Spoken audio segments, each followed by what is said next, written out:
ಒಟ್ಟಾಗಿ ಮನೆ ಮಗನೇ ಸೋಲಿಸ್ತೀರಂಗ್ರಿ ಮನೆ ಮಗನು ಈಗ ನನ್ನ ಮಗ ಏನಿಲ್ಲ, ಇಲ್ಲಿಂದ ಯಾರು ನಮಗೆ ಸಹಾಯ ಮಾಡೋರು ಅವರು ನಮ್ಗೆ ಎಲ್ಲಿಂದಾರ ಬಂದಿರಲಿ ಹೇಳು. ಅವ್ರು ಈಗ ಇಲ್ಲೇ ಜಮೀನೆಲ್ಲ ಇಲ್ಲೇ ತಗೊಂಡವ್ರಲ್ಲ, ಬಿಡ್ದಿಲ್ಲದೆ ಇಲ್ಲಿ ನಮ್ಮ ಚನ್ನಬಣ್ಣ ತಾಲೂಕು ಇಲ್ಲಿ ಅದಕ್ಕೆ ತೆರಿಗೆ ದೊಡ್ಡಿತವಾದ ಜಮೀನು ಅವ್ರಿಗೆ ಅವರು ಈಗ ಮನೆ ಮಗನೇ ಲೆಕ್ಕ. ಹೊರದಗೌಡ ದೇವೇಗೌಡರ ಮನೆಯವರು ಮನೆ ಮಗನೇ ಲೆಕ್ಕ.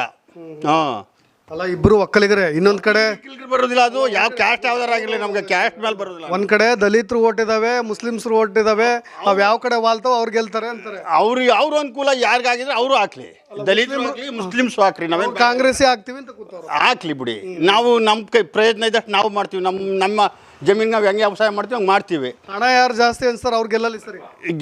ಹಣ ಇವ್ರೇನು ಕಮ್ಮಿ? ಇವ್ರು ಪ್ರಧಾನಮಂತ್ರಿ ಆಗಿದ್ದವ್ರಿಗೆ ನಟ್ಟಿಲ್ಲ, ಹಣ ಇಲ್ವೇ? ಹಣ ಇಲ್ದೇ ಪ್ರಧಾನಮಂತ್ರಿ ಆಗೋಗಿದ್ರೆ ಇಡೀ ಭಾರತ ದೇಶಕ್ಕೆ ಚಕ್ರವರ್ತಿ ಅವರು. ಇವನು ಇನ್ನೂ 3 ಸಾರಿ ಹುಟ್ಟು ಬಂದ್ರು ಚಕ್ರವರ್ತಿ ಆಗೋಕ್ಕಾಗಲ್ಲ ಇವನ ಕೈಲಿ. ಹೇಗೆಸನ ಕೈಲಿ ಒಟ್ಟ ಡಿ ಕೆ ಶಿವಕುಮಾರ್